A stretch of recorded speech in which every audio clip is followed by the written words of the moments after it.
Welcome to Profiles in Eccentricity, a show about weirdos. With your hosts, John Fahey, Aaron Peter, and Matt Brousseau.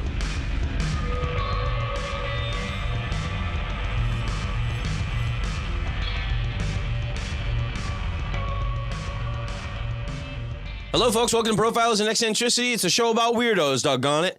My name is John Boy. It is John Boy time. I am your host, John Francis Fahey. Joining me, as ever, is the pinnacle and perfection of perversion.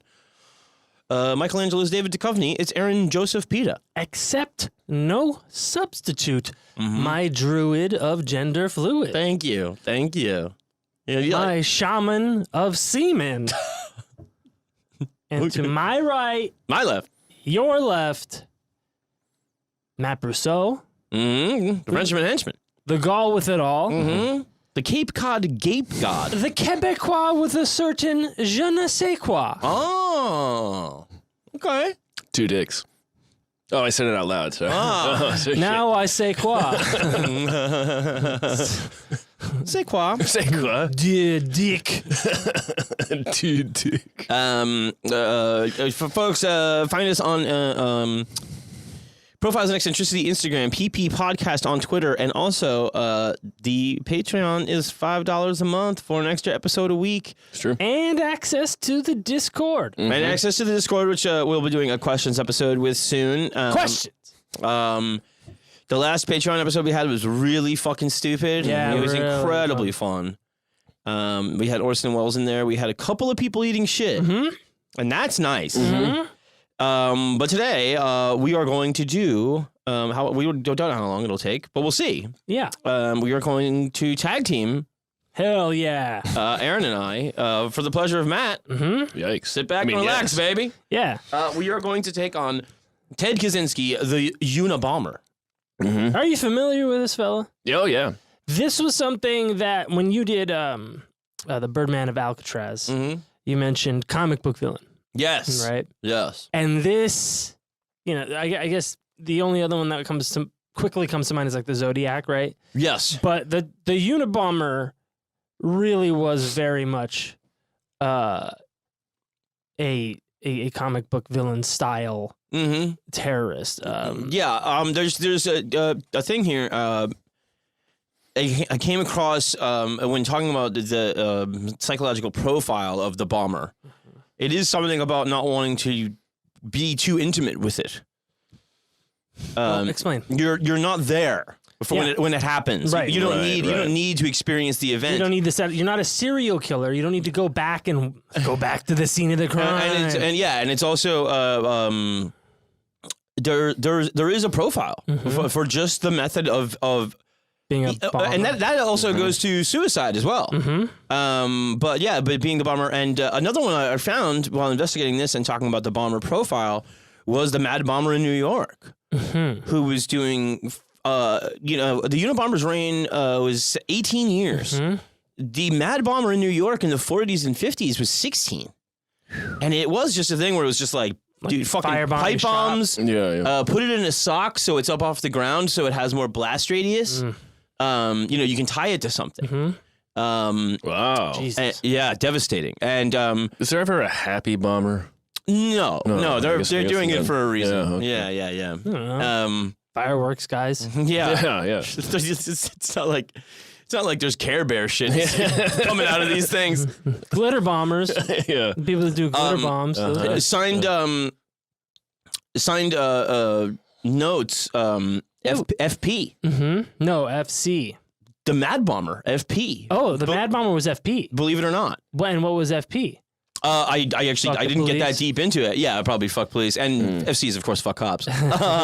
But yeah, it was another thing where I was thinking that's in the 40s, 50s in New York. Like those guys don't like making those original comic books they're all just ripping it from the headlines. No, but it's amazing. There's not more bomber villains in like early Batman and stuff, kind of, isn't it? Like, well, because it is so comic booky, and it is just like they can be anywhere. Like it's Penn Station, like just places where people will be.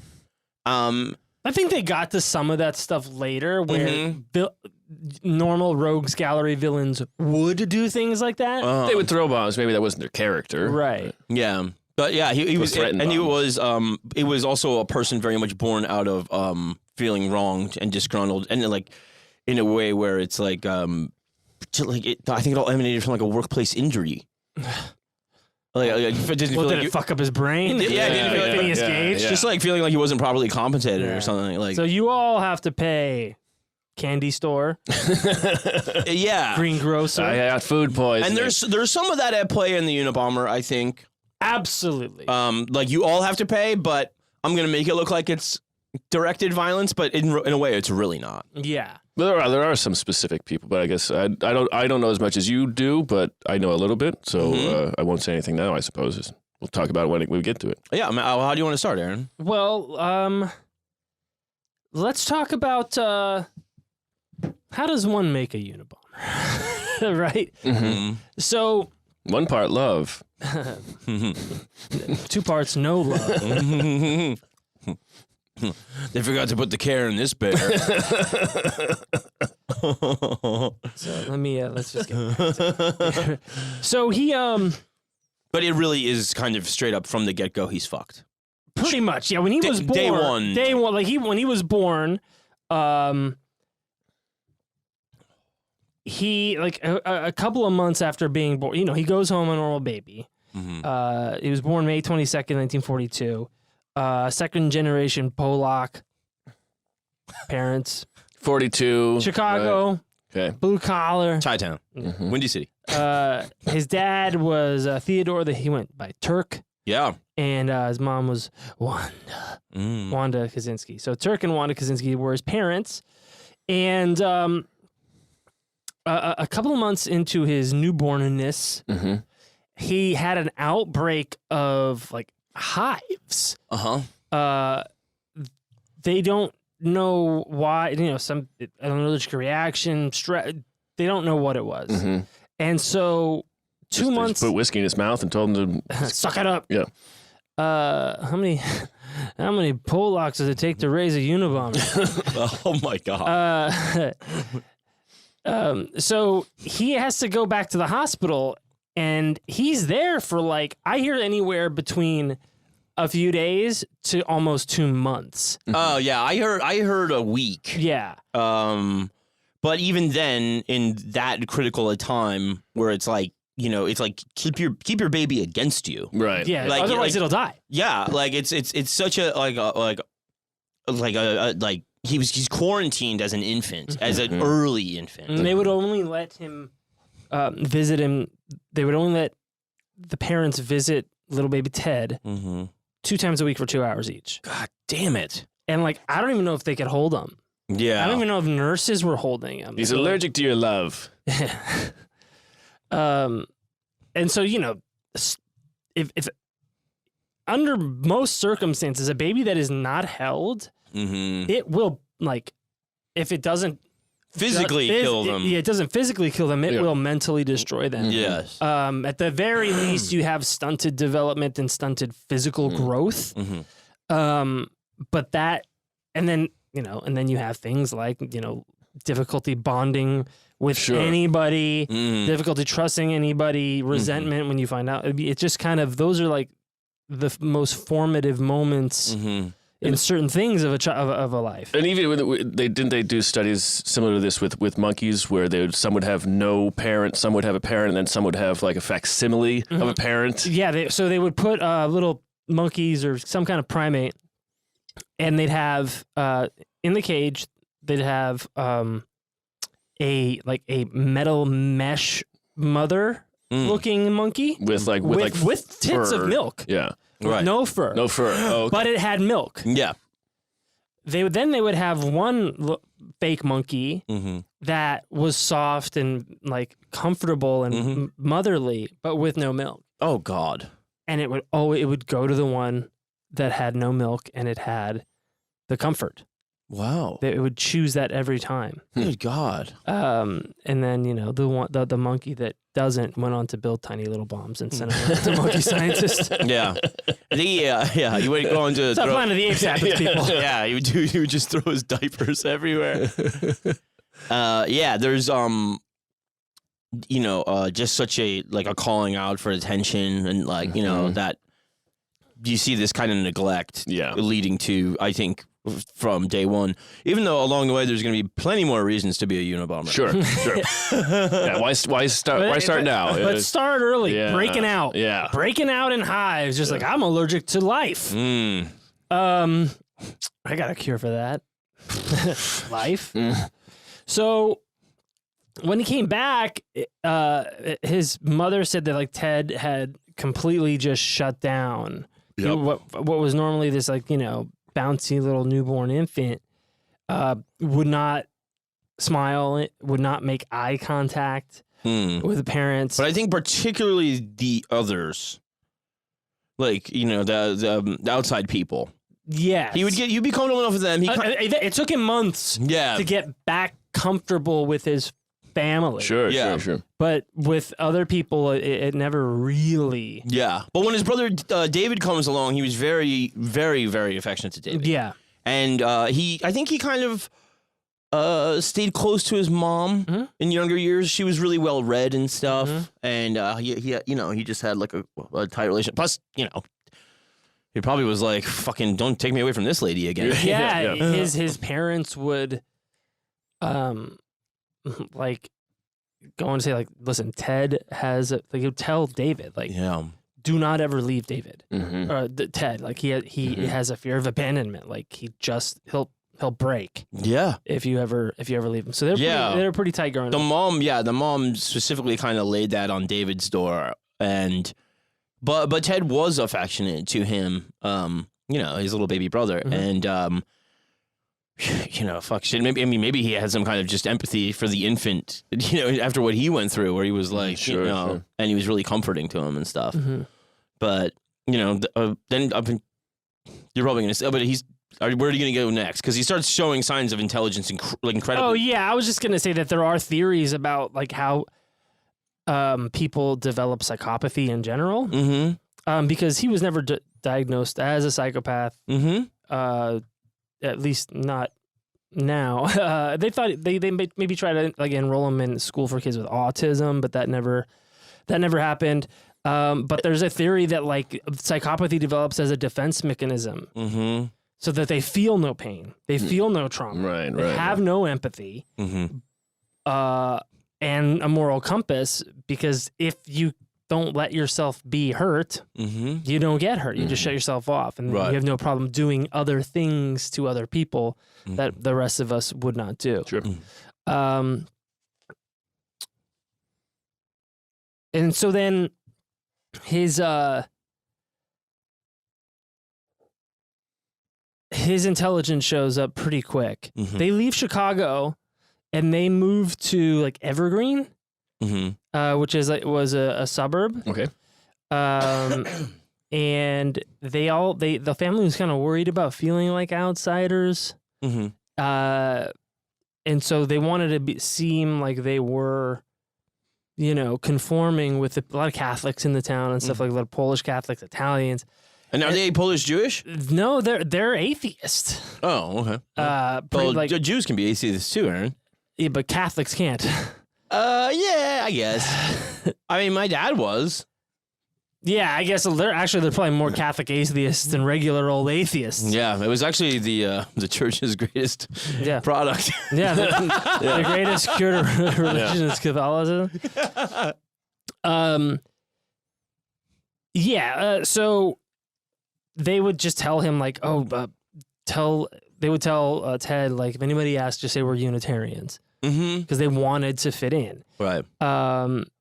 And there was just they were new in town, and tell them we're Unabomberans. Terrible joke. And we'll tell them you're a unitard.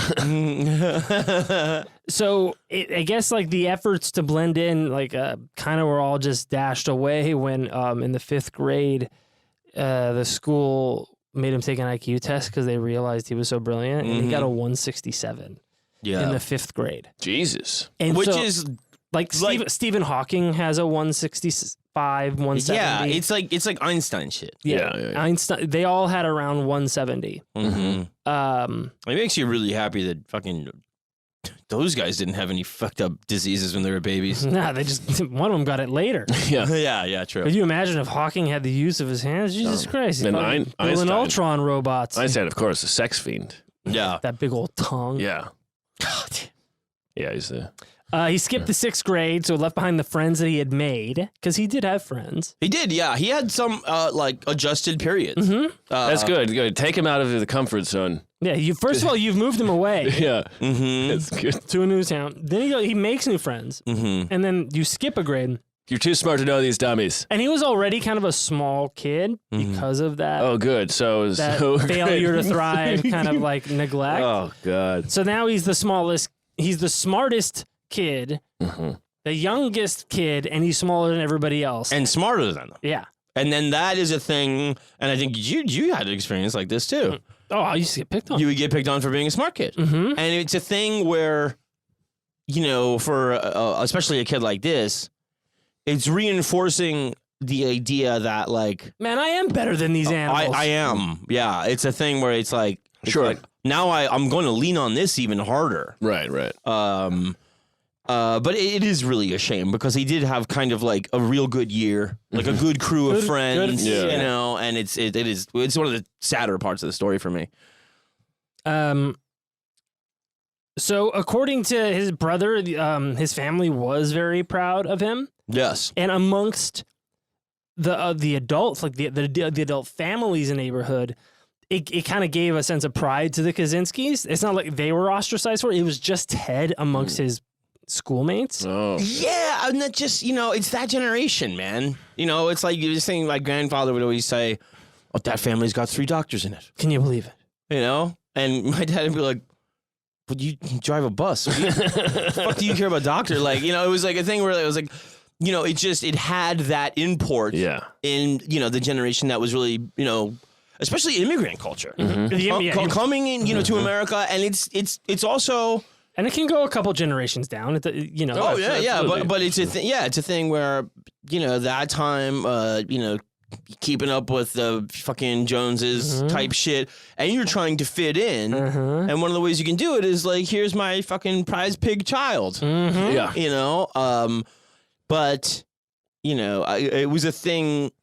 I think where you reflect on the family, right? That's the burden that's placed on the child. Yes, and it's not like the child is asking for it. I didn't ask for it. And that's very much the way I think he would end up feeling about the whole thing, because it would also lead to decisions that made him further uncomfortable, like skipping grades or having to go far away to school, and then further removing him from the only people he actually trusts, and then eventually everybody.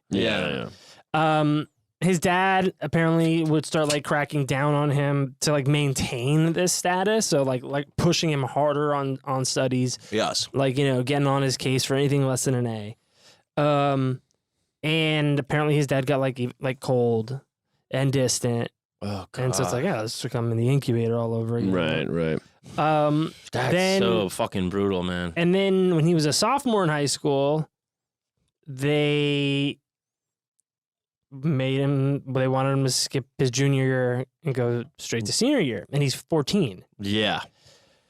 But like other like his band teacher, he was playing chess. He was in chess club. Yeah. He played the trombone. Yeah. He was in like also he was very active going on. Like now, how much of that was voluntary and how much of that was like? Oh no, some of that is. I'm sure the chess was. Even the trombone, dude, is something like when later on he kind of feels as that with people, he's still playing trombone alone. That's right. There was one in the cabin, I think. Yeah, or some instrument. Definitely when in his Harvard time. Yeah, when he kind of shut off more from people. But yeah, he did do marching band and stuff like that. These were the things. I mean, my only point was that sometimes those types of parents will push their kid to do all sorts of shit. Right. I think for them it was more the academic career and not the extracurricular stuff. Right. I think for him it was a thing where at least this is not school. and not only that, it was a thing where he would enjoy just any new challenge. Yeah, the challenge. Because little challenged him.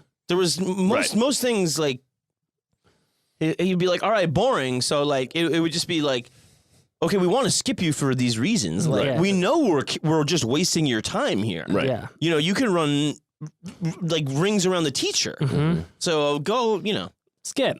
Right. And then he had admitted later, like by the time, after every skip, it just got harder and harder. And by the time I left high school, like I was very much like regarded as a freak. Yes. And it's only going to become more and more of a self-fulfilling prophecy because then you're alone and weirder, and it leads to things like he wouldn't like take great care of his hygiene and stuff like you become what they tell you are. Yeah, but also he's being pushed into this thing, and I'm guessing his parents won't allow him to say, "I'm not happy." They're like, "Well, look at how far along you are. You got to be happy." Yeah, and you're probably a genius. You should be happy. I think he did eventually like it because it was affirming. Yeah, I am good at something. I mean, good at a lot of things. There's some stuff along the way here, though, too, we should say, which is when it, during this time as well, he would see his dad, who was just like a factory guy. Sure. But he would go out and into the wilderness, and along with David, they would learn, trapping, self-sufficiency in like nature. Boy Scout shit. Yeah. Sure. And that was a time too where you can see like, okay, this is not the time where Ted is being pushed. Right. And he's only enjoying family. Right. And he's enjoying the relationship with his brother. Right. And he's learning these skills, and he's going like, he's going to adopt these ideas of like fucking this is where it's at, man. Like why does my dad have to go back to a factory when he just wants to be outside all the time? Right. Sure. Right. And then that gets compounded later with Anyway, continue. I'm sorry. I just want to say, no, of course. there is a twin track to that upbringing, which is getting pushed, but when it's the Kaczynskis had fun times. He was not that fucked up. Right. But that little seed planted as a 2-month-old, it's germinating. And also, it's a thing where it's going to be easier and easier for him to accept the role as the freak and the outsider, and the disdain for authority. Because my parents don't even fit in. Mm-hmm. They're trying to fit in. Right. We're all frauds. Yeah. So and my dad is trying to make me fit in for him. Yeah, and that's making it even worse. Yeah. But like I said, he joined the chess club. He was into biology, like studied German, collected coins. Yep. History, drama. Like he was a voracious reader. He was doing all sorts of shit. No. To this day. I heard he had like zero TikTok followers. And David is very much looking up to him. Yeah. Mm-hmm. Because it just seems like there's nothing your big brother can't do. Right. Right. And so like the school counselors were like, all of his report cards and the meetings with the teachers are like, he was neat, had respect for others, he was courteous, respect for law and order, and self-discipline. Respect for law. The high school counselor, Lois Skillen, said, of all the youngsters I have worked with at this level, and this is her letter of recommendation to Harvard for this 15-year-old boy. I believe Ted has one of the greatest contributions to make to society. He is reflective, sensitive, and deeply conscious of his responsibilities to society. Mm-hmm. His only drawback is a tendency to be rather quiet in his original meetings with people, but most adults on our staff and many people in the community who are mature find him easy to talk to and very challenging intellectually.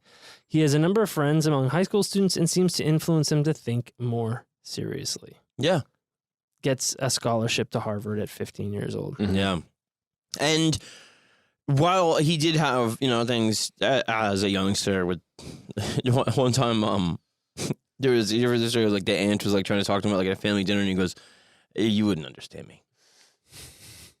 So he had those things where he would go away. Like I think kids would come by, and sometimes Ted would hide in the attic, and that's when he asked his mom, and his mom was like, had to separate from him at a very, very crucial age, and it fucked him up, you know. But you know, they said once kind of his guard was down and stuff, very pleasant to be around. Not a bad looking guy either. No. I look like Clancy Brown. Yeah. But you know, just alienation compounded by further alienation with all these sets of circumstances, and it is a thing too, where if you just think about a person, of course, you know, somebody is not just their intellect; they're a host of other things too.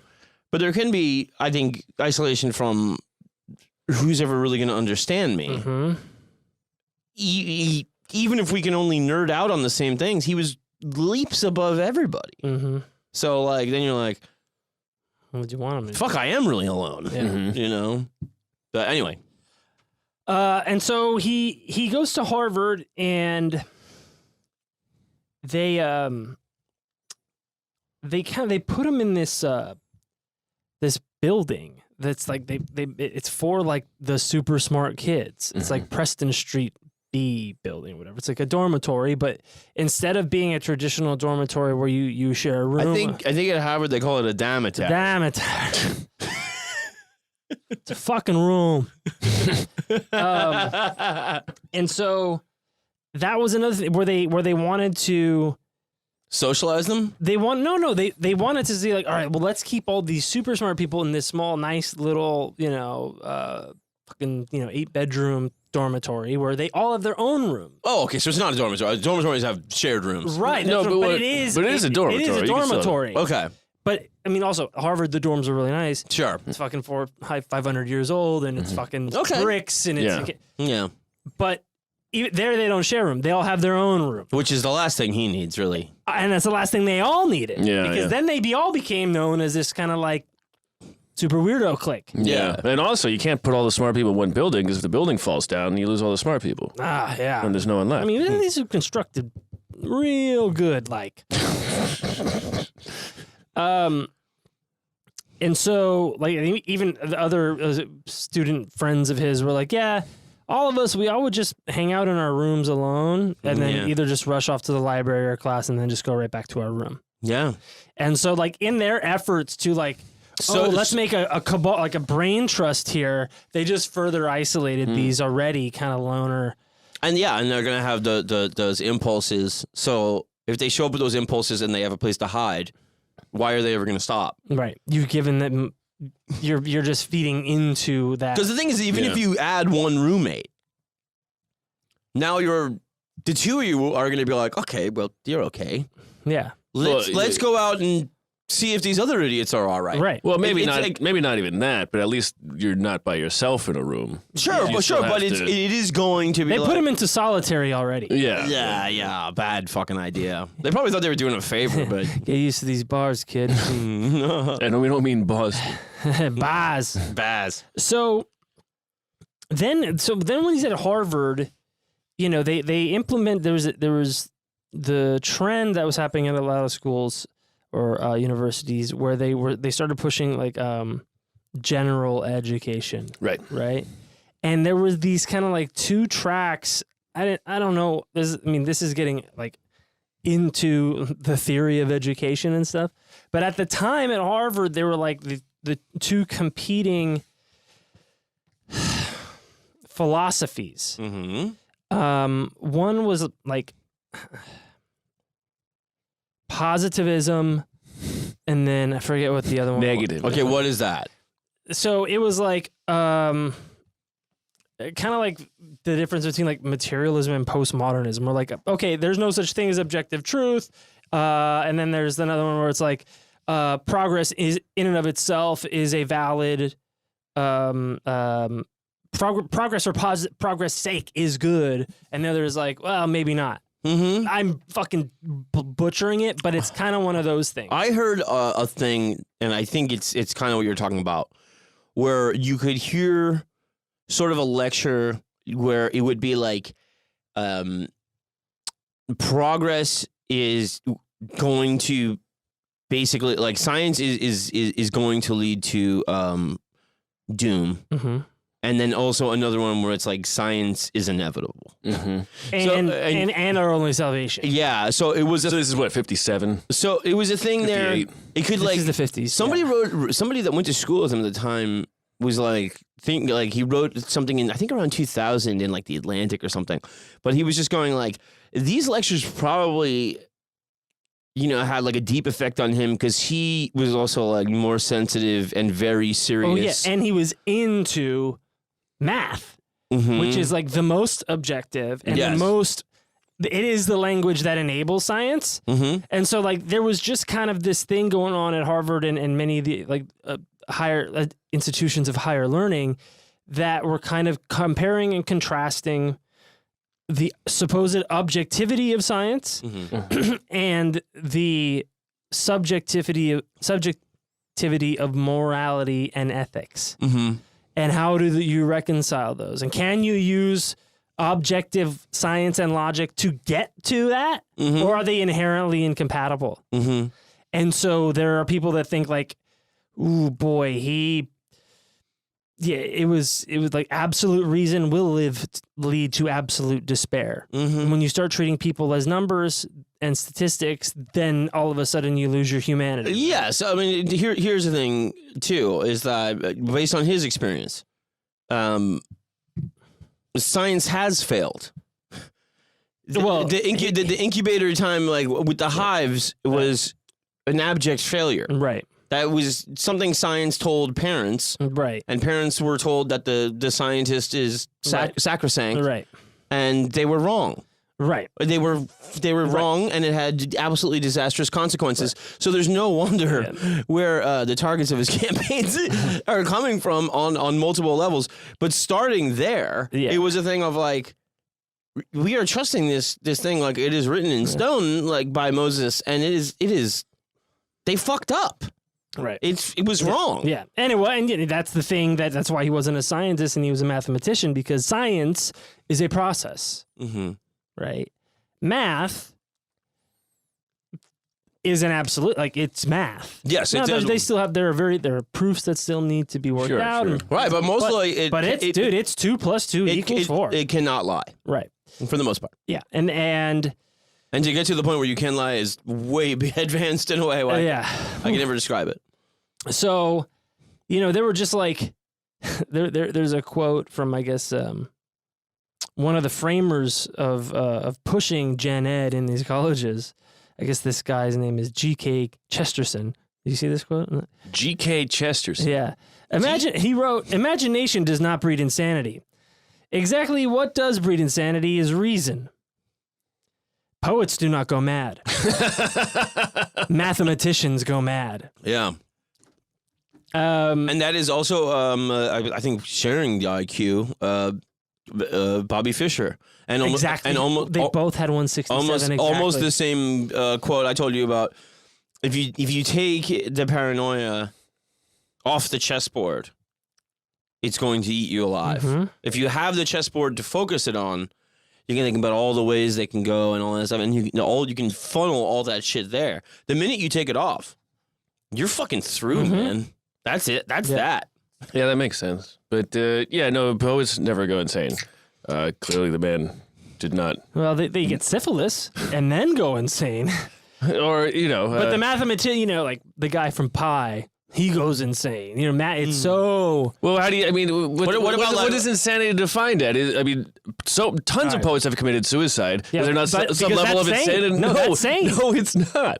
Kidding? Suicide is totally sane. It's to be or not to be. You can choose. Suicide. Yeah. That's the only free choice any of us have, is whether or not to kill ourselves. Sorry. End of list. I mean, Do you think they think it's a choice? Well, I mean, if there's like Edgar Allan Poe or like Bukowski, like there's a ton of fucking nutters in there. I didn't write the fucking thing.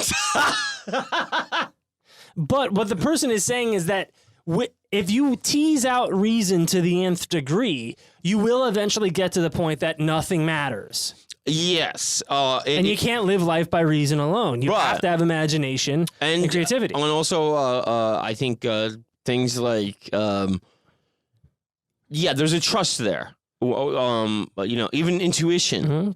probably I would guess Wanda's intuition is going like, I bet not.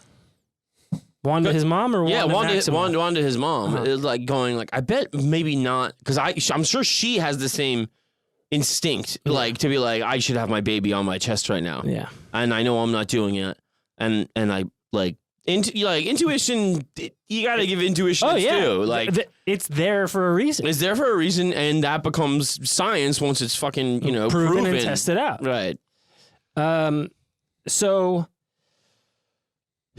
So he's got this kind of like, he's being exposed to these things, these ideas.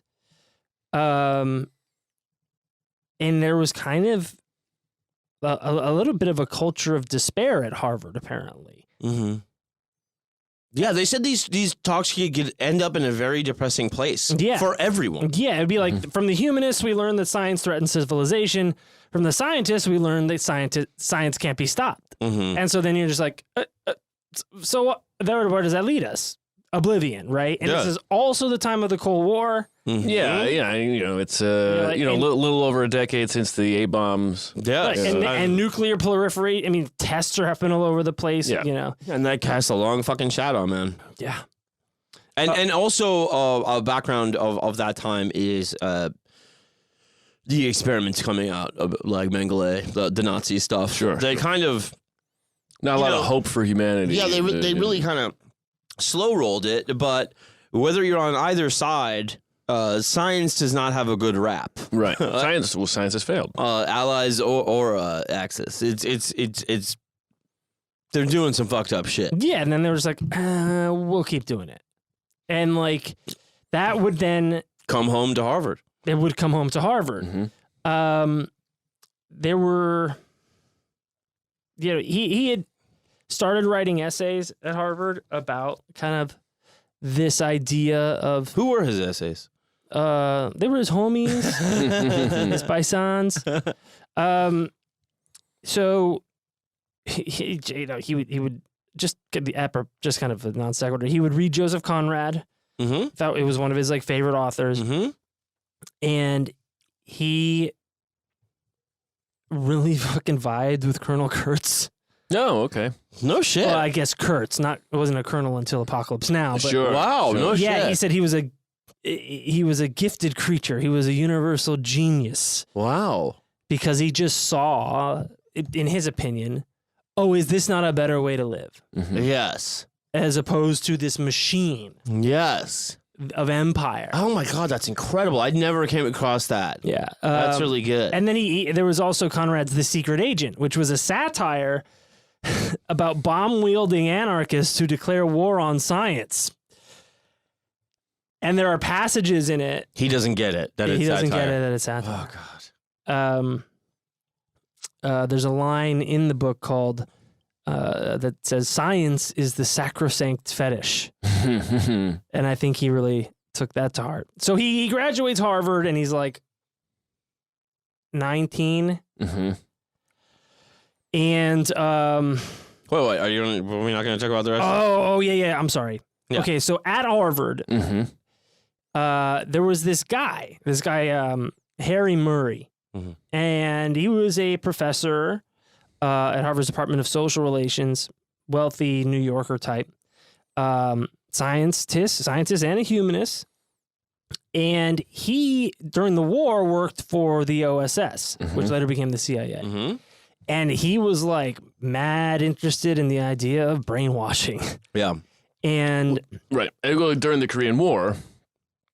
Well, that's where the word brainwashing came from that. Right. Because there were a bunch of American POWs who chose to stay in China and live there.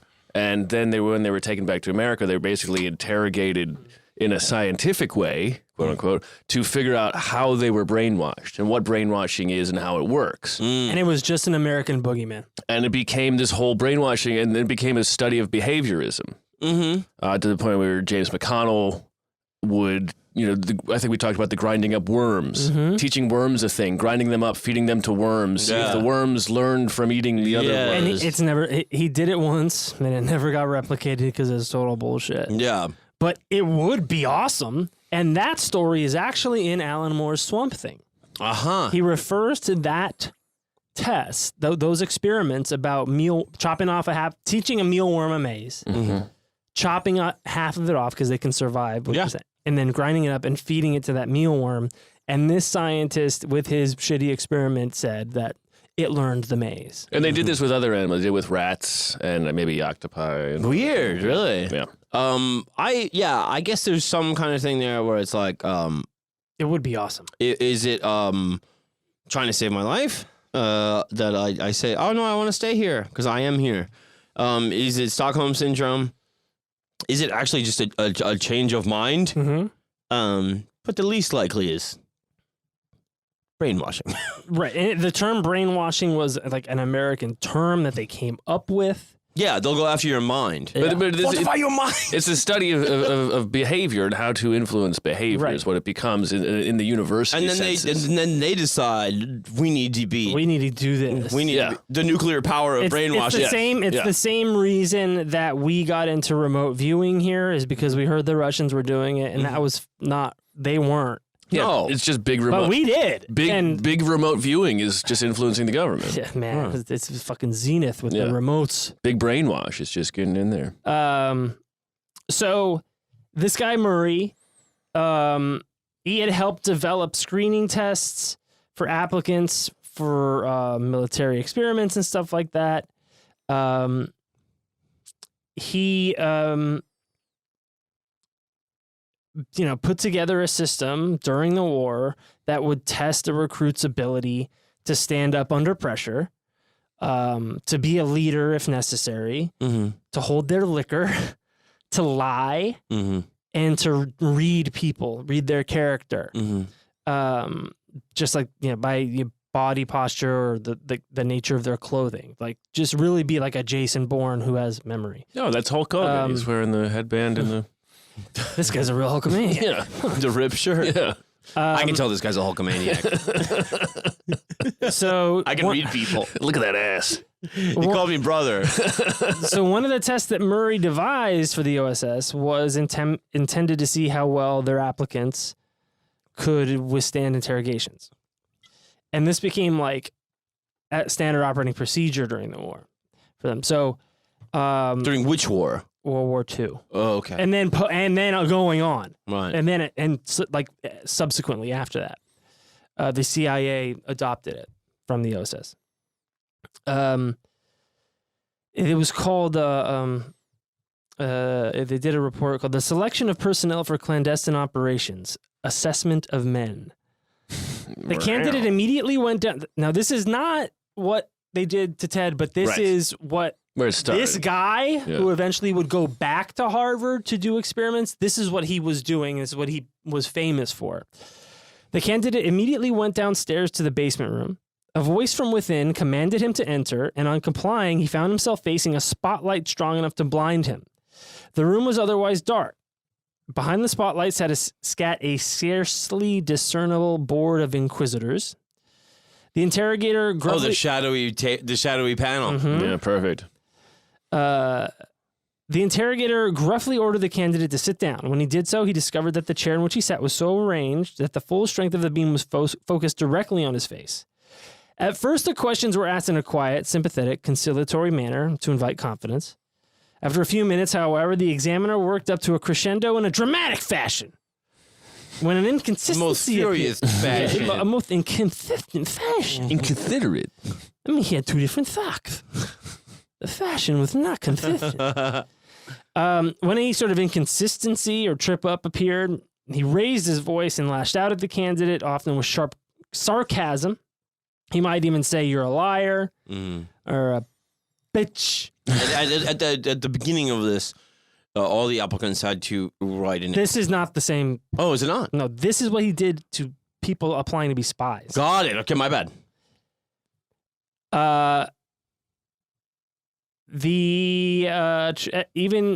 Even the anticipation of this test was enough to cause some applicants to break down. Fucking because they would hear from other applicants.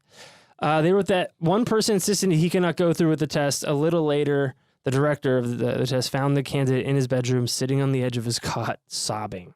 Jesus. So then they go, hey, this guy should be back at Harvard. Well, he's doing some great work Great here. He's stuff. fucking destroying these men. So he goes back to Harvard where he's refining these techniques of Send Harvard personality to work assessment. on- He sent a grant application to the Rockefeller Foundation in 1948, proposing a development of a system for procedures for testing the suitability of officer candidates for the Navy.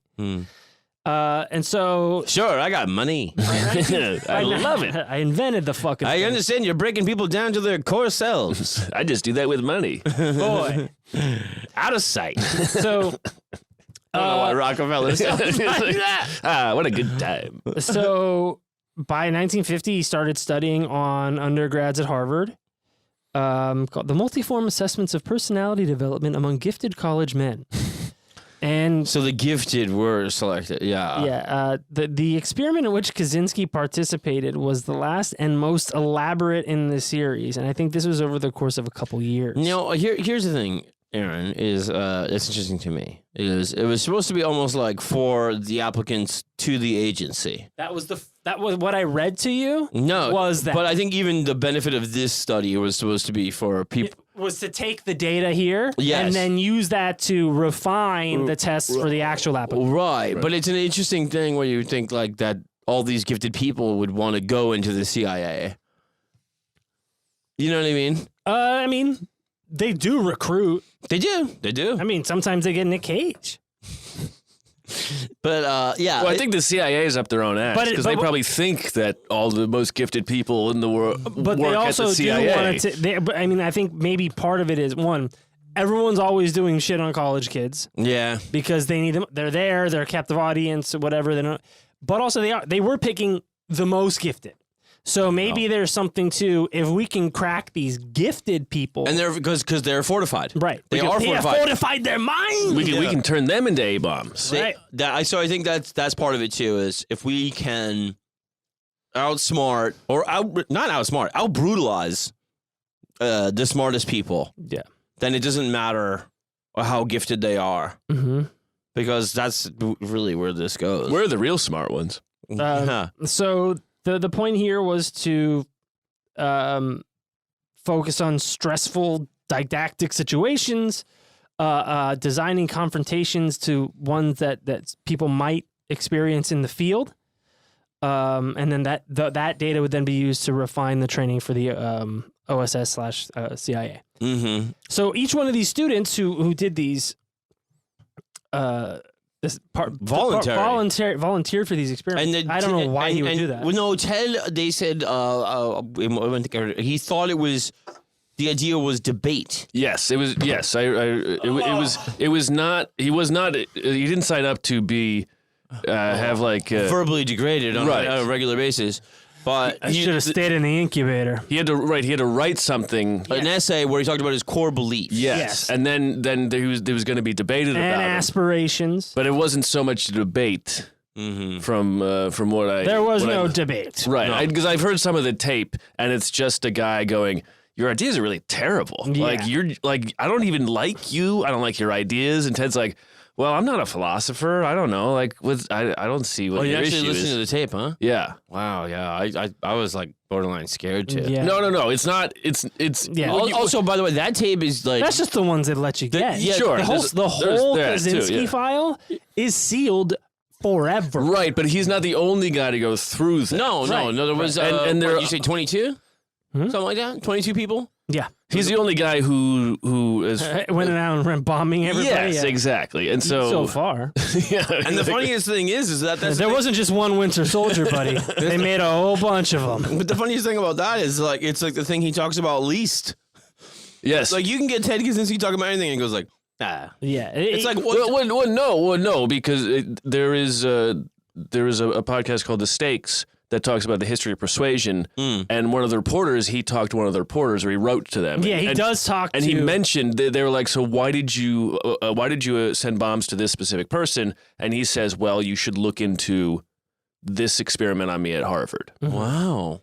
But he also says, Okay. he also says that it had no effect. Yes, he does. Yes, he So says that. so maybe it depends on the time and place you talk to him whether he feels like it meant something and it feels like it didn't. But he also says that his years at Harvard were the worst of his life. And I would bet it's the 3 years of being berated every day that might have something to do He with it. wasn't berated every day. It wasn't, but I see what you mean. Yeah, So- come on. I see what you mean. So he Like I said, even if it's not the fucking no hugs and hives not hugs, Right. this is gonna make a Unabomber. Like, Sure, but again, other people, one other person who had been in that said, like, I didn't think it was that bad. Yeah, and it probably it shook him even harder. Yes. Not just because of the hives, not hugs, but I thought I was the fucking smartest dude in the room. yeah, and So there's they some- write down. He writes down this essay of personal beliefs, aspirations, and all that. And when it's turned over to this person, the fucking dude just comes in the room. And by the way, the students are strapped down in chairs. Yes, And and they get the reactions are like, Everything's videotaped. yeah. Yeah. And so just fucking belittling them, it's kind of building to the crescendo. And then all their expressions of rage and helplessness are then played back to them. Yes. And so he was doing that for 3 years and he logged over 200 hours being psychologically abused in this study. Yes. And they said that he had the worst reaction of anybody who was interrogated. Yeah, so that makes sense. So then. not Yeah, but I mean, it's the guy that would hide from the kids coming over. Well, right. I mean, so I'm saying that's why it makes I was sense. here for the debate. And like not trusting the other Right. is going to be. I mean, there is not a single thing he could have done that would reinforce him more than this and de-socialize him. Sure. And so at this same time, 59, 60, this is when Timothy Leary is at Harvard. Mm-hmm. And he worked a lot with Murray. Uh-huh. And Murray had been said to have supervised some of the experiments that Leary was doing. Mm-hmm. There's no direct evidence. There is not. I'm glad you said that because there is not. There's no direct evidence. And there's plenty of conjecture and rumor about MK Ultra. Yeah. But the idea, Because they are known through Sid Gottlieb to have unwittingly and unknowingly dosed people with all sorts of, measures of dosages of LSD. yes. And never writing it down, never even keeping Just record. kind of doing it for funsies. So we can't. But one thing I'll give credit to, and I fucking there's in my research for this, I would come across so many conspiracy podcasts. Oh, I bet. And I'm like, I am not going to listen to the ramblings of some guest shit. I was like, I will listen to the facts. Yeah. And then I will make my own guesses. Yeah. But I would say it is interesting that later in the writings, he does specifically mention mind-altering drugs in a way where he's angry at them. Well, and who knows? Well, he. I think later on when he gets to his manifesto, which that's not what it's called, but he does talk about the fact that we live in a world that that the society itself is a this machine, Yeah. and if somebody who is not jiving with the world, we treat them as sick, and so we give them drugs so that they fit better into the machine as opposed to changing the machine and itself. that could just be antidepressant or some sort of Sure, yeah. No, yeah, totally. Yeah, that's what you're talking about. Yeah. But I do think it is possible he was experimented on, and maybe the whole gang was. I don't know. We don't know. Maybe he But the way those files are sealed, like ironclad, yeah, they'll never be to opened. me is almost admission. that of is some impropriety. Yeah, UFOs. Yeah, the government is like, we made the Unabomber. Like, Yeah. we're not ready to We take. tried to make the Winter Soldier, and we ended up making the Unabomber. We got Timothy McVeigh and we got a Unabomber. Oswald too. The list goes on. Can we take a quick break and come back? Yeah. I believe we can. All right, we'll take a quick break. We'll be right back, folks.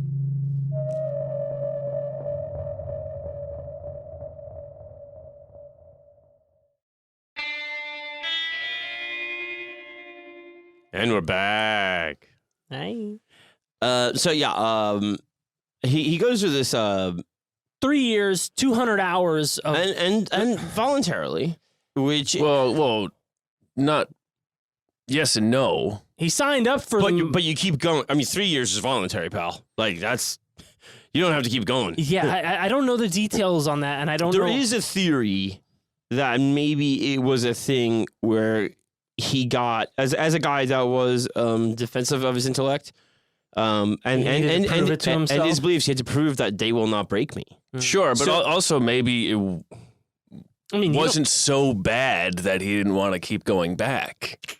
He says it was the worst experiment, the worst experience of his life. And then he kept going back. Well, lots of people go back to their abusers. Sure, but also like the other guy from who went through it, he said it's preposterous to think that would ever make someone into a serial killer. That's what most people say is that we can't blame those Harvard experiments. But I mean, is different people that went through it? Yeah, clinical psychologists and but no, it's a piece of the pie. And they also know his reactions were the worst of all of them. Right, and that's and out of 22 people, his was nightmarish. Right, and so I mean, there's probably some sort because they have electrodes connected to. Like test your physiological reactions too and everything. Right, but Batman could handle it. The Riddler couldn't. But what I was going to say is that there's probably some sort of also confirmation bias for each person talking about this. The person who have gone through it and didn't become a serial killer or a serial bomber, of course they would be like, well, no, that wouldn't have made me do that. Because also they're at Harvard. They're supposed to be really smart. There's a certain belief he didn't spend 2 months in an incubator breaking out in hives. Right. At least there's people here. And also... Even if they're abusing me. And some of them, you know what? None of them were as driven... He was reading a lot of Nietzsche at the time, too. So oh, God. And... his willpower and the need to be better than everybody else is probably why he kept going. And then also this idea of hearing these lectures where it's like oblivion is inevitable and all that stuff. But it was for the worst guy going to confirm this thing of, everything you believe is wrong being said to you multiple times. And the archetype of the authority figure, the blinding light and a booming voice is basically God. Yes. And so that who is the ultimate authority figure. Right. And so he gets this disdain for the authority and all authority. Though he didn't go through the blinding light thing. I think they did something like that. They pretty much put it. If you've ever been pulled over by a cop, you've been through it. They pretty much put it in a thing where I think the other young person yelling at them, using their essay against them, would be kind of like a cop in an interrogation room. Well, no, that's what I mean. Walking around. No, that's what I mean. But not the literal blinding light thing. But it was like it was interesting because it was deliberately going after your heart, right? About I don't think your ideas are any good. Using your essay against you. It was I believe Murray was going to be like, how do we shake the things that are most intrinsic about a person, and can we? Right. Which is. Break them down so we can build them back up. Except for the build up part, right? It never worked. Oh, time's up. They drove a few people, catatonic with Gottlieb and those experiments, but they never found a way to make. But it's still just the boot camp idea. Yeah, that tell you're nothing. And then set you like... And abusers do that to their partners all the time. Yeah, you're just part of the core now. You're nothing without me. But it doesn't seem like there's any evidence. You can't replace a personality. It doesn't seem like there's any evidence that this Harvard study then built them up at any point. No, then he was probably the one that broke down. That's true, yeah. So he's going through these experiments. Leary's there doing all that stuff. So it's all around the idea. And even just this idea... of counterculture and the ability to reprogram, whether it's via the military-industrial complex or counterculture people like Ram Dass, Richard Alpert, and Timothy Leary, and that whole thing. Yeah, but what year are we talking about here? Because they haven't With 60. It's 60. So it's just kind of. It's just. I mean, it really hasn't taken off. But it certainly would be more popular probably in college campuses. Mm-hmm. I mean, and Harvard is what they were doing all that. Dude, Yeah. Ramdas was just giving mushrooms to people. Like Yeah. he was. I mean, he's a cool dude, but like wildly unprofessional. So. You know, he was still passionate about his studies. He he felt that he had a higher calling with his math and his papers. Uh-huh. Um, And to be fair, he was a math genius. it's later when he gets to Michigan is when it's really set apart. But Yeah, but he had a thing that he created where they were like, it was such a work of breathtaking math genius that probably only 12 people in the world could understand it.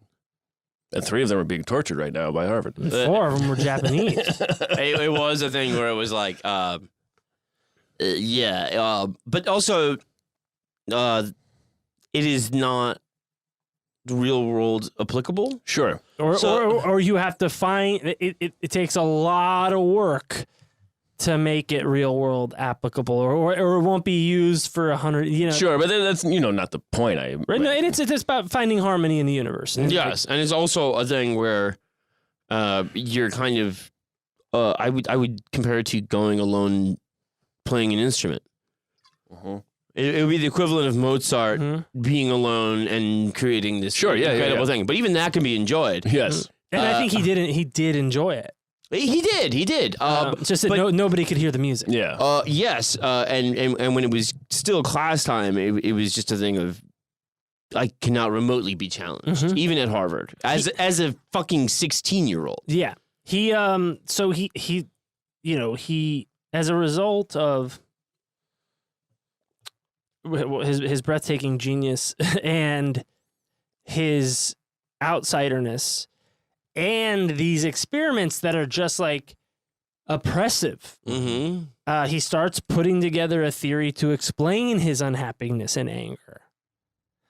And he says that technology and science were destroying liberty and nature. Mm-hmm. And the system, of which Harvard was a large part, Yes.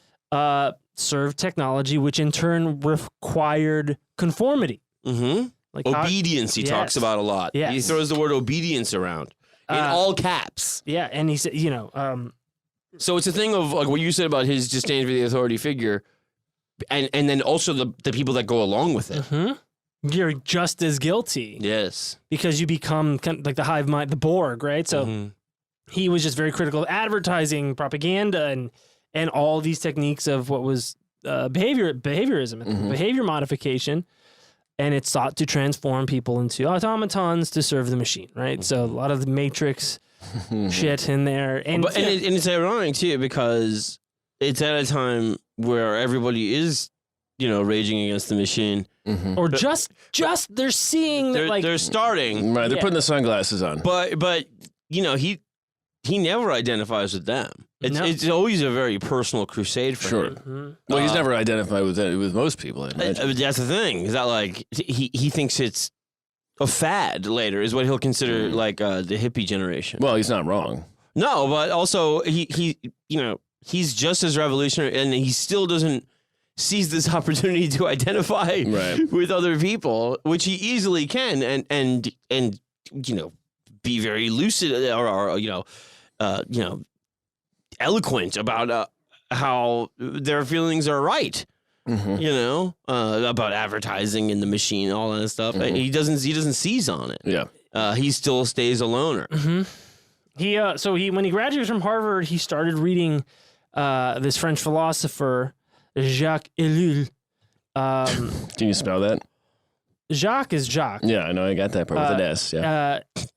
Ellul. Ellul. Yeah. Okay. You want to say it, Matt? The book. He muffed it enough. Yeah, there you go. That's a real Technological Frenchman Society. It's a book from 1954. The message was that mankind no longer saw technology as merely a tool, but now pursued its advancement as an end in and of itself. Technology for technology's sake, right? Do we need another iPhone this year? Like, right? But that's really more of a There's like Walden and all this shit. Like, what the fuck is like, I mean... Well, you go for what you're interested in. Yeah. and what he was getting fed down his throat at Harvard. He wasn't in the liberal arts shit. Mm-hmm. He was reading Nietzsche and this guy. Society served technology, not vice versa. Individuals were valued only insofar as they served this end. Their education and the structure of their institutions were shaped solely for the purpose of technological process, which that has a lot of merit. All universities are research institutions, and they get a lot of government money or private money to do that kind of work. In 1998, way after he's arrested and all that stuff, he recalled reading this, and he said, I had already developed at least 50% of the ideas in that book on my own. And when I read it for the first time, I was delighted because I thought, hey, man, here's somebody who's saying what I've already been thinking. Right. This guy gets it. And I bet he read it in French. Yes. So he graduates Harvard, and he goes to the University of Michigan for grad school. And he was teaching classes while he also worked on his PhD dissertation. He was mad, he was kind of really boring. He was a really good teacher, but boring. Yes. He did not have the capability to Teach. convey the ideas in an exciting way. And even though he was the guy that saw the beauty in it. Was the master of it. Right. Well, teaching is it's a skill. It's to be able to understand a thing, and explain it in a way. That people you who can don't be the know greatest scientist, and then you also need a science communicator. Neil deGrasse Scientist is an astrophysicist, but he's also a science communicator better than anything else. Yes. Right. And there's people that have an impeccable, historical knowledge of Napoleon and no ability to tell the story in a you need Dan Carlin. In a way, in a way, exactly. Wayne Gretzky, greatest hockey player ever. Can't teach people how to play hockey. You just do it. He's like, just do it. Why don't you just do it like a really great hockey player would do? Slapshot, dickhead. Yeah, slapshot, dickhead. Patrick, get one. Yeah.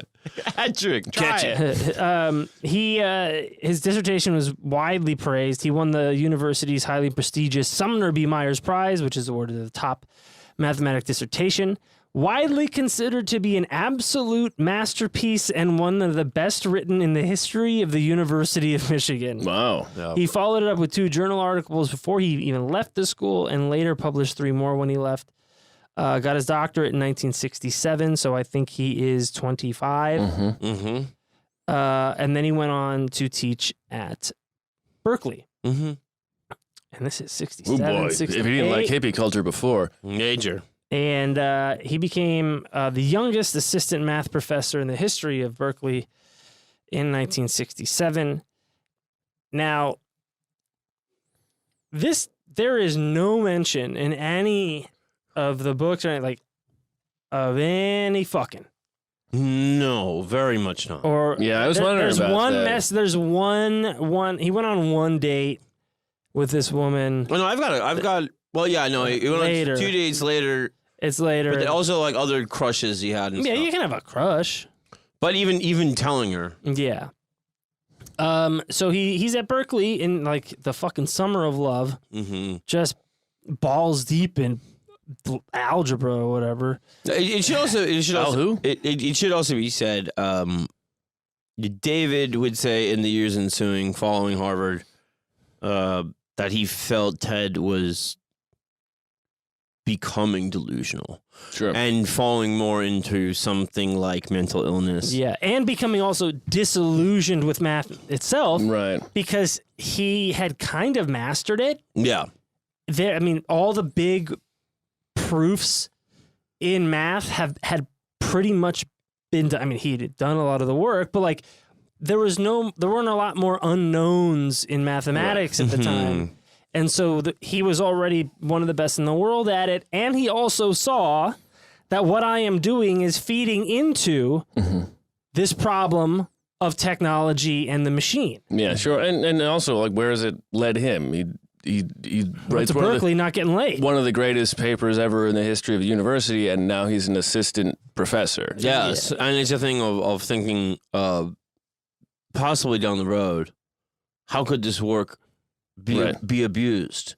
Sure. If it ever came, if it ever came, It's to like that, Tenet. It's like I've given you a blueprint Right. to possibly something as destructive Divide the universe into- or Right. splitting the atom or whatever. Like, Right. it's a thing where you go like, the more I add to this, fuck Man, shit. somebody's gonna fucking make a multiverse or something. Sure, but also in a purely selfish thing, like what has it really done for him? Right. Like, is his life so great, even as a genius, that he's been told? I guess for a while, the challenge was part of the thing. Sure, because absolutely. it is exercise, and he liked to exercise, and it was Math for math's sake. yeah, like you said, those people at the fucking dormitory, like they were all separate, but personally, they were all probably closer to the librarian than anybody else in the house. Yeah. Because they're on that kick. They're fucking being like, like this. That was how he was even in the cabin years.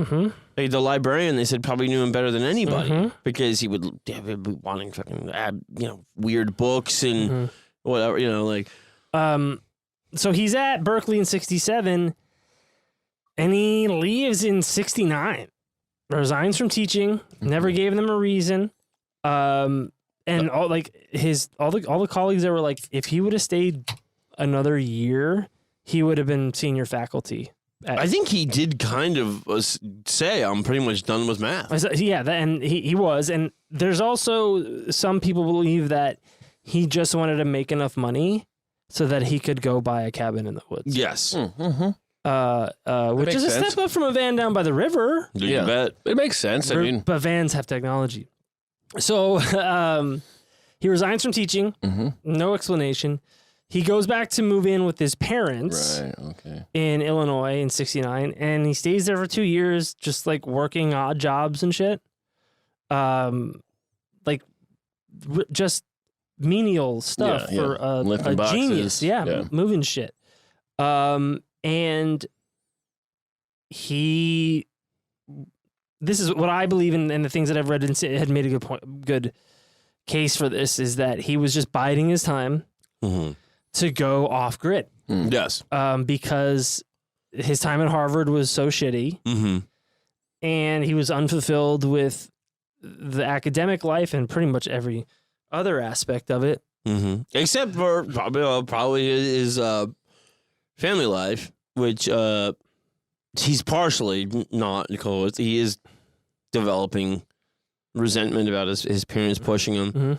But also, I think they still just accept whatever he wants to do because they also know like he can do whatever he wants to do. Yeah.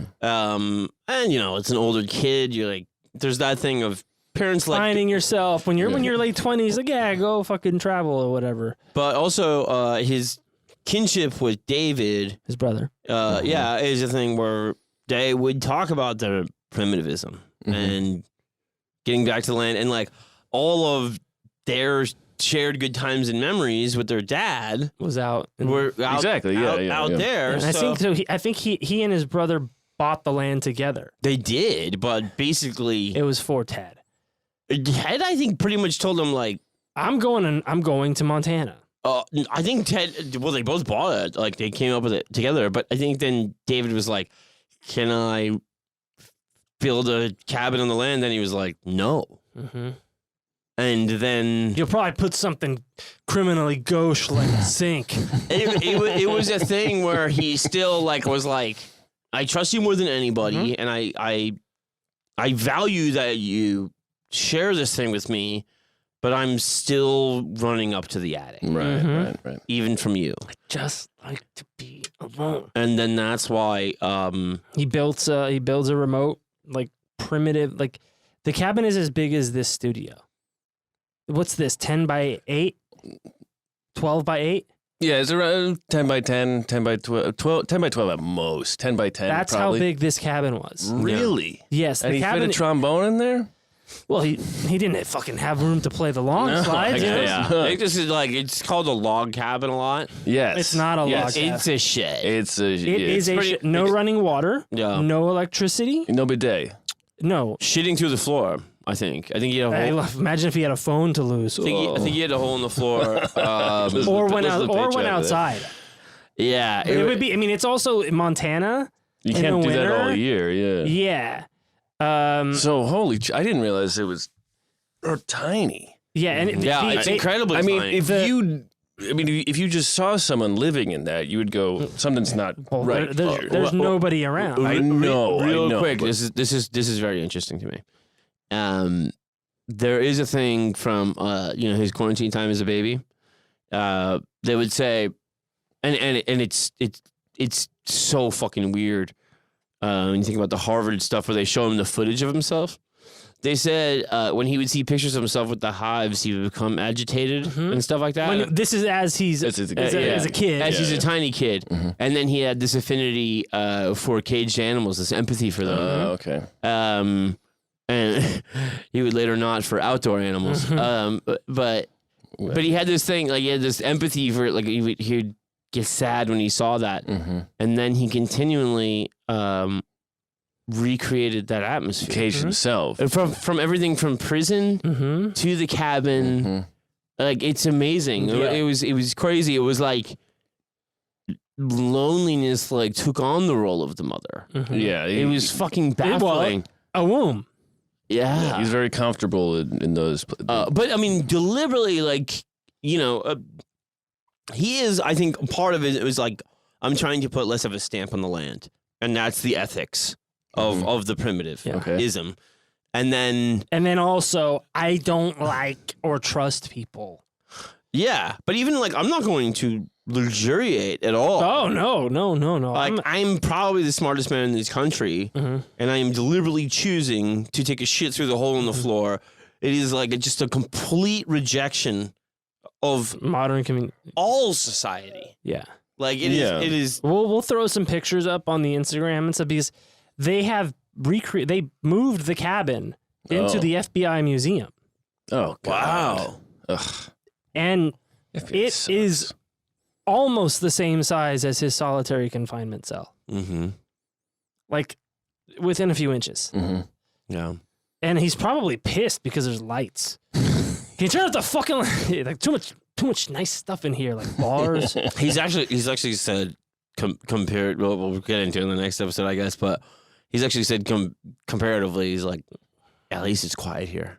He's like, I'm in such a high security thing because he had been living out there, just in the middle of nowhere, right, for like 4 years.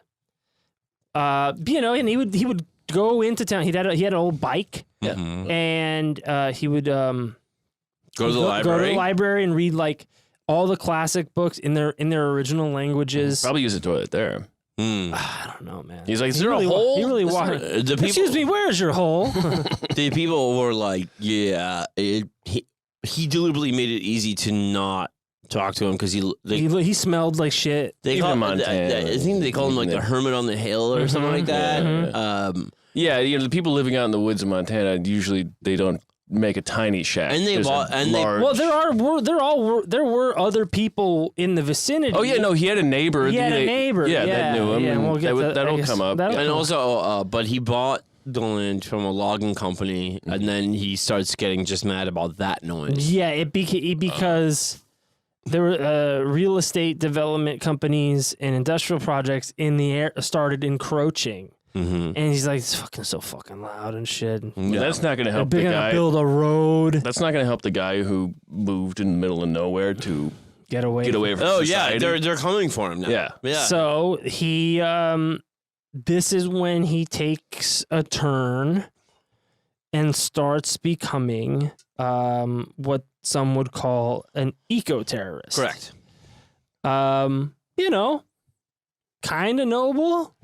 But still, you could hurt some people, right.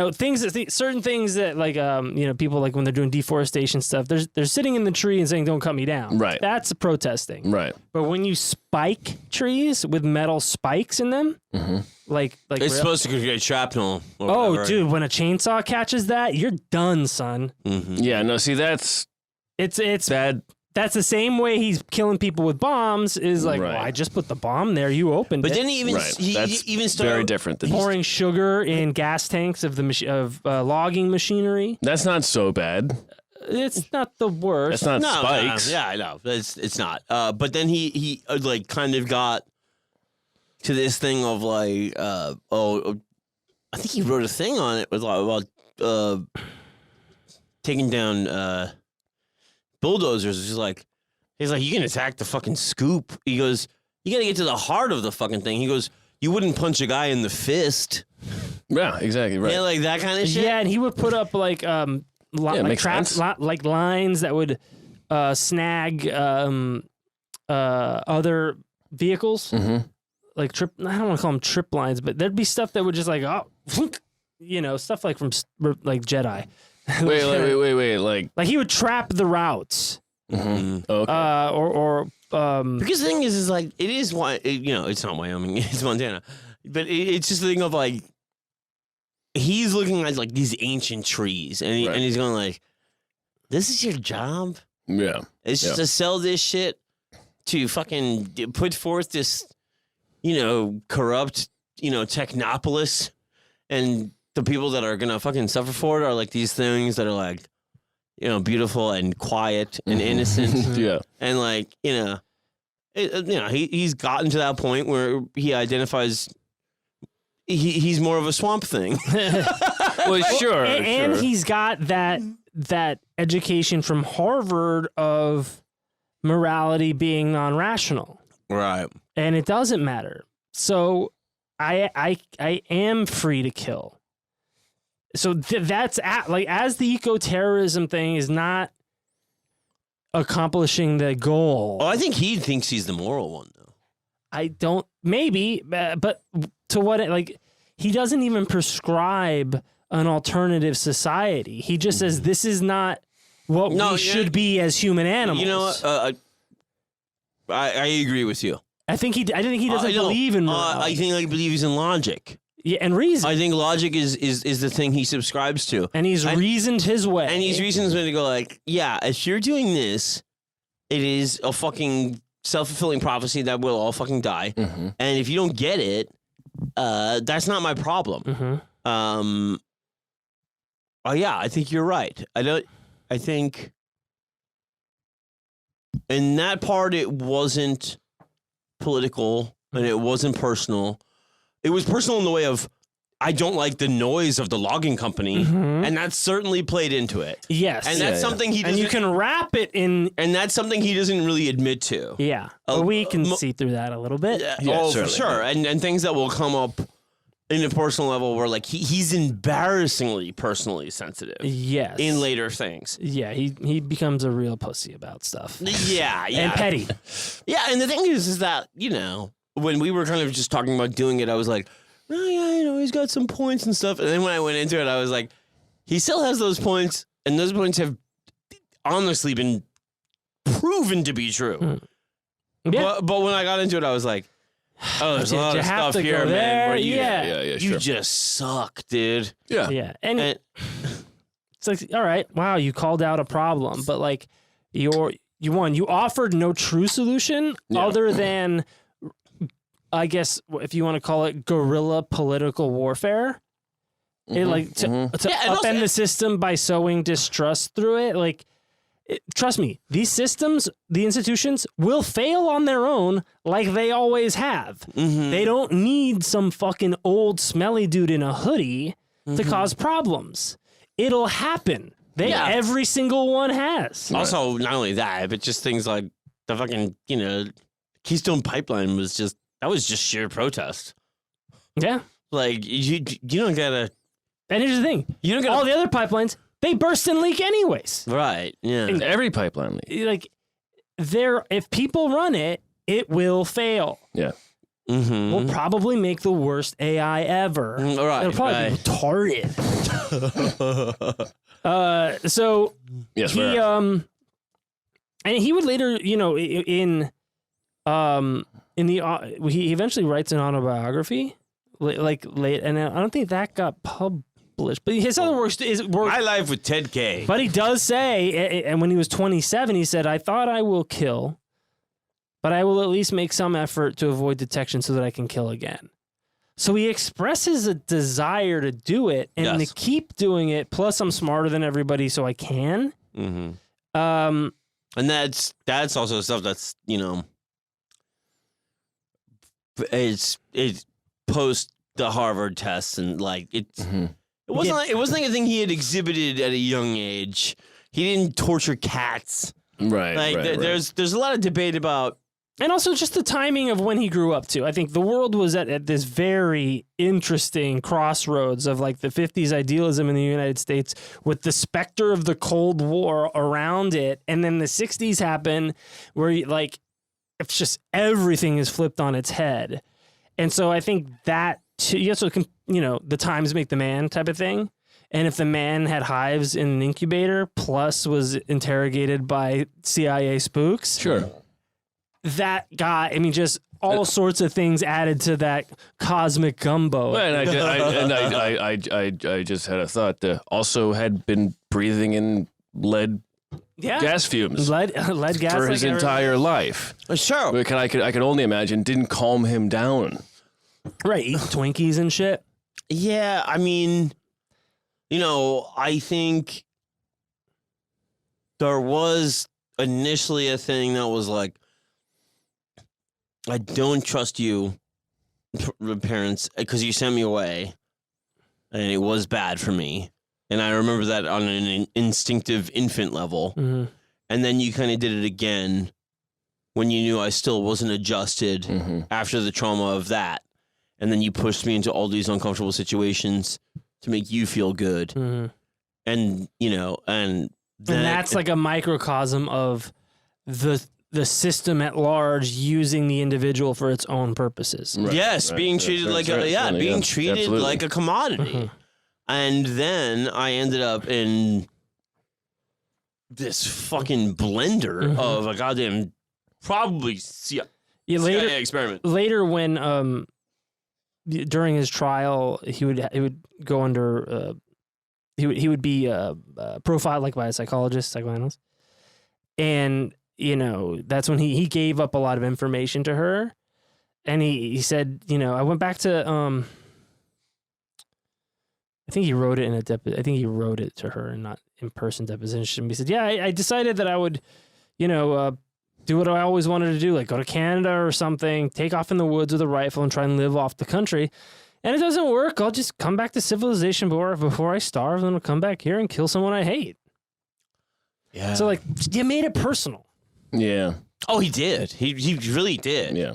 Like, kill someone you hate. Oh, yeah. No, it was always about that. Yeah. It was always about that. And that's where, you know, that's why he's you know,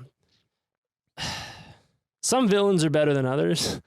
Oh, yeah. No, it's always a thing where it's like, they all kind of suck. You can romance them up, but they all kind of fucking suck. Yeah. You know, it's a thing where you're like, oh, yeah, we fucking, like, you know, it'd be interesting if this was just a thing. And you're like, no, this fucking dude just like, he gets very incel-y. Mm-hmm. Yeah. And that's embarrassing. Yeah. And you know, the whole like liberals suck for this, conservatives suck for this, everybody sucks except me. Right. Meanwhile, I stink and I kill people's dogs. Yeah, and I'm supposed to listen to you. Yeah. About how the world should be. You know, chop down that 35,000 words to maybe 15. Trim the fat. 35,000 words. Yeah. Wow. So he does a lot of this like eco-terrorist monkey wrenching stuff. Mm-hmm. Setting traps, sabotaging equipment, making things miserable for, you know, the industrialists and the forest deforestation and stuff. Which, by the way, he bought the land from them. The logging company. Yeah. It's like, but it's mine. I mean, and he's not outwardly hostile as the neighbor, but he would do things like he wasn't welcoming, and he would also be seen walking around the land with a rifle over his shoulder. So it was very much like covert. Stay off my land, like right. You know, but also like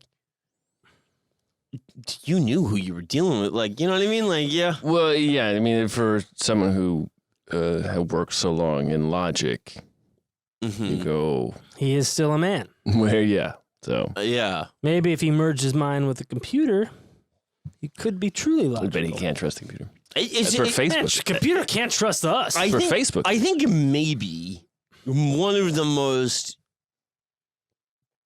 decisive turning points in this story might just be where he didn't allow David to live on the land when David wanted to build a shack on the land. Yes. Oh, absolutely. If you've got someone that you can talk to. It's the roommate idea. He didn't even have a dog or a pet fish. Like, yeah. he was like, when he talks about all this idealization, is that the word? Idealizing of nature and returning to a more primitive life of harmony with the land, you're forgetting the most important thing, which is other people. Yeah, you're a person. Right. Like, this is what they wanted to get rid of you. You were ostracized. You were sent away. You're put in solitary confinement. You're left to die alone. The only reason we're all here is because we stuck together. And you going out in the wilderness alone is a recipe for madness and disaster. Yes. Especially when you're that fucking ratcheted up. Yes. Sure. And you're thinking about the formative years of being a teenager at Harvard, being too much of a freak to get a date. Now you're in a fucking mind experiment program. And then you come out super weird. You've always been weird. And then you're all pissed about, being like romantically undesirable, even though you've always just been too afraid to even try. That is the only thing that he failed at. I mean, not fitting in anywhere. I don't know, man. He had a few bombs that didn't explode. No, but not fitting in anywhere. He was a unstoppable success at being. He was the most successful owner of all time. Yeah, I mean, and so in his mind, I mean, wouldn't it make sense that continuing to be a loner would only bring more success, whatever that really meant? I suppose. I mean, he's feeding into that. Nobody, there's a That's all he knows. Yeah, and But it's misery breeding misery, and it's self-fulfilling misery. you know what misery loves more than company? Solitude. Like, you know what? If I can just stew here on my own and just ruminate. Yeah, but he was reading. Nobody ever has to tell me I'm wrong. He was reading philosophy. It's not like he was reading fiction. But he was like I might have been reading Dean Koontz. But like Matt, like on with everything you've heard, yeah. There's this thing to me where I go like, okay, well, I'm Ted K. I'm the older brother, and my brother's always loved me, and he's always looked up to me. And now he even shares like my primitivist ideals, which is who better could I spend some time Well, with? sure. And- Okay, and- sure. I'm not arguing with you, No, I know. I agree with you. but like it's the thing where you go like, we bought this land together, Right. and now I'm telling my younger brother he can't. Right. And I think it's just like that time where it's like, You've gone off. You've passed a certain point. yeah, Sure, but sure. also even to him, to give Ted some credit, it's the thing where it's like, well, you don't know what happened at Harvard, man. Like we have this shared thing, Right. but like you didn't share this part with like, and this was real. These are the worst years of my life, as he said. And then it's like, okay, yeah, but now we're gonna do this, and like your little brother following you into the woods to be alone is like. You couldn't ask for anything better. Like this guy believes in the same insane thing that you do that nobody else does, and then you cast him out, and then he does it in Texas alone. And Ted. Wait, what? David started living off the land in Texas. Oh, okay. And then they would engage through the mail. So it was a thing where like David, even though kind of shunned, still stayed with his brother. Well, yeah, being alone. It's his younger brother. Which to me is so fucking sweet and thoughtful. And like, yes, it was a thing where it's like, dude, Yeah. Like- the only way that I can be close to my brother is by being alone. Yeah. Sure, It's sure. poetic. It's fucked up. fucking Yeah. beautiful. Yeah. It sucks, but it is. Wow, he really did try. I think it's one of the biggest things I took away from the story is the love of this guy's little brother. And I was like, Ted was still warmed knowing his brother, who he shunned from his. And from he was his property. the only person he ever kept in touch with. I mean, during this time. Yes. you don't necessarily know that he's shunned. Maybe Ted knew what he had planned to do and didn't want David around for when he did it. Well, that's certainly Possible. a reasonable. I think that there's some merit to that. Maybe I don't want to drag him down with I don't. Yeah, and I don't And want you. I that's- don't want and you I- talking me out. And of you're it. right, Matt. Yeah. That's a good thought. There's an idea of But he of- was there for a minute before he started doing that. He was there for a couple of years. Doing what? Before he started doing the eco-terrorism stuff. He was. Oh yeah. He was having a grand old time digging Shitting in a holes to hole, shit in and Mm-hmm. Yeah, if whittling if you've ever wood. dug a hole to shit in, it's a pretty rewarding Oh experience. God! Plus you get to shit in But it. there's a thing where a guy like that is gonna be like, oh, this is great, blah blah blah. The first minute he gets a wisp of human involvement, it's gonna annoy him like a fucking bee in his fucking. Well, I mean, yeah, because You know what I mean? he's there for not that. And then he starts hearing logging machines, Right. and then, I mean, he did a thing one time where somebody just went through with a motorcycle, and he found out who went through, and he broke into the guy's house, and he took like a shit in the guy's bed. Well, you know, It's like you gotta shit. It's like I just had to hear a motor yeah. in the middle of nowhere for a minute. And that's when he would start stringing up lines between trees. Yeah, that's real dangerous shit. Dude, you can fucking Decapitate someone. yeah, or like break their neck. Or, you know, it's he was being a real dick about it. Yes, no question. And then, you know, a few years of this kind of covert environmental sabotage. I think he wore a mask. Is this also the thing with the dogs going on this time? Not yet. Okay. You find that out later from one of his, what you would, I guess, call a neighbor. Right. Because they have, I mean, how many acres like was it? I don't know, but it was like, you really don't, I mean, I think the guy that lived near him, you could probably Not call it near. not call it near. You'd have to go a minute. It's But from away. the guy's dogs would sometimes come on the property, and he killed at least 9 of his neighbor's dogs. That's a lot of dogs for the guy to have. I mean, did he have a sled team? Yeah, he was mushing. Yeah. So And this guy was like considered a friend. yeah, and still kind of liked him. Like he had a feeling that he killed one of his dogs, and like, it can't be. I don't know about Ted, maybe, but just because Yeah, like you know, they would dogs show up should- on his property and like take a shit, or I don't know. The dog should have been riding a motorcycle. The idea that was prevailing was that maybe it would give away his location. his location while he's. Yeah, so this is No, that's that only well, happened after ironic. once he got into the 70s, because he did a few years of just kind of random Eco-terrorism. and then in 78 he has a trip to go back home to visit his family, but it's really to drop off his first bomb. Yeah.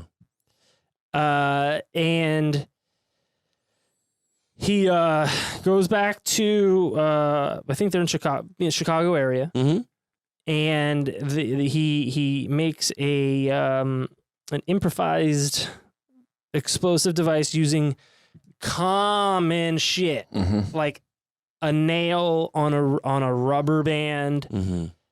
that, when tripped by opening whatever the package is, strikes the match heads in the box that's filled with saltpeter, explosive powder, And like deliberately filled like with nails, with bark. like garbage though. Yeah. And like a lot of times it'd be like stuff like, well, they don't even make this anymore. Right. And you can't like track the ink to a certain, like, it's just Right. It's just, Random- it's just Random shit. Yeah, a methodically arranged trash. They just, later would call him the junkyard bomber. Because it was like nothing had any kind of- identifying marks. like it's not going back to a fertilizer store, Right. You know, it was just like this shit could come from fucking anywhere, and a lot of these things aren't even made anymore, and this guy clearly got it out of the trash. Mm-hmm.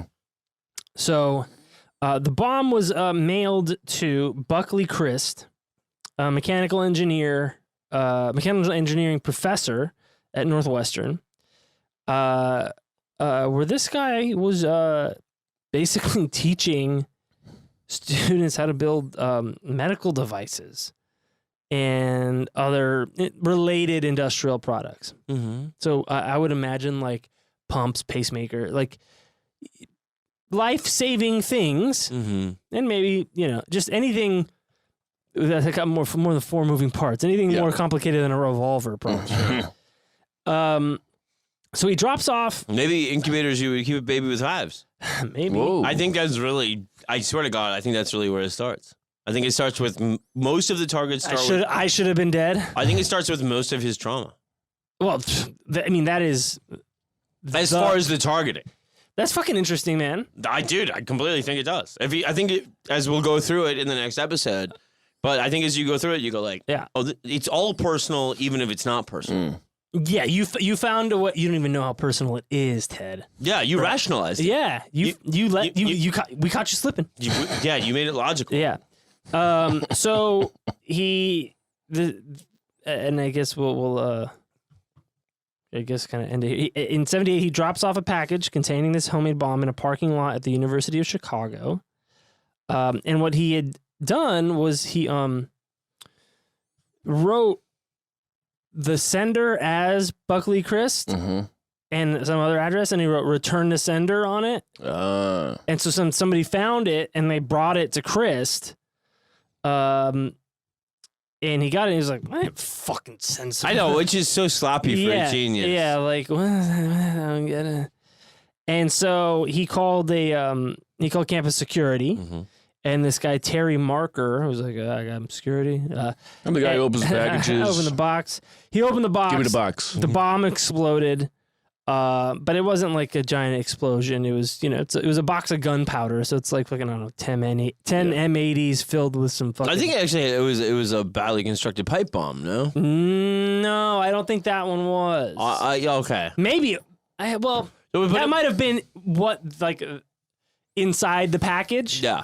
But the trigger was a package. Yeah. And so when he opened it, No. it snapped or dislodged the firing device, which was I think a nail, Right. Yeah. that snapped back across the matches that were suspended that ignited the gunpowder, and the bits of shrapnel. But it didn't like kill him or really maim him. He had it was a big fireball, like an explosion. So like his ears were bleeding or something, and he had a wound on his left hand, but pretty much made a full recovery. And then he stays in Illinois for a while, and he works with his brother like at a foam factory. And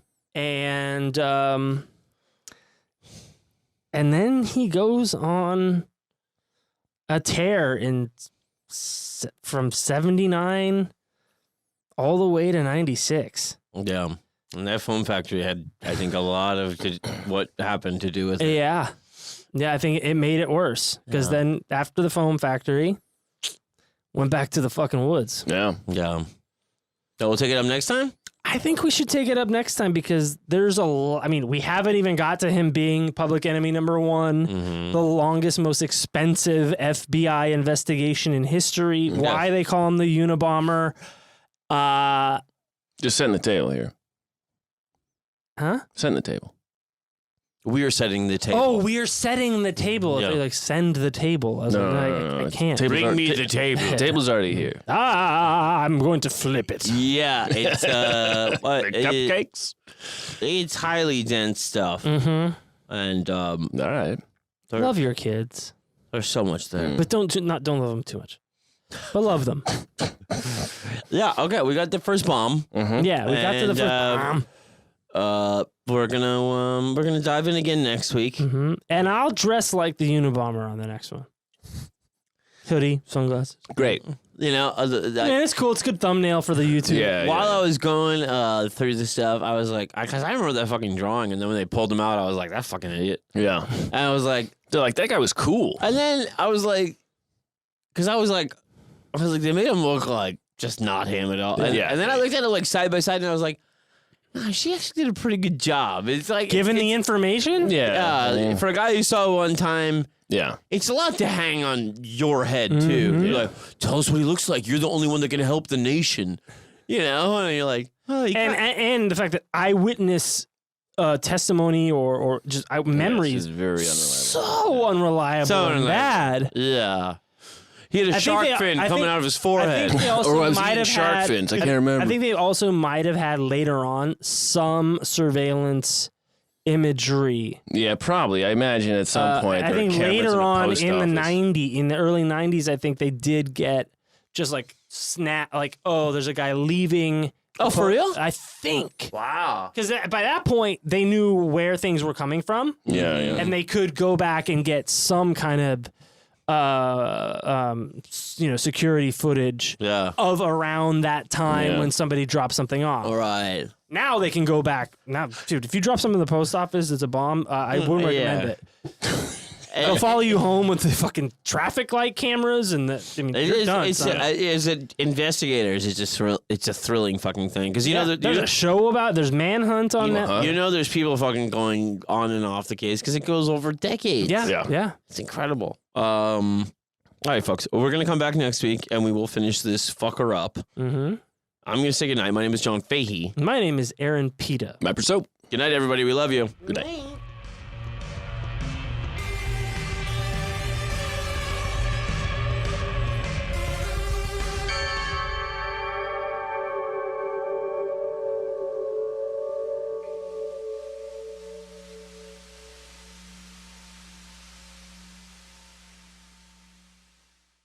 Starburns Audio.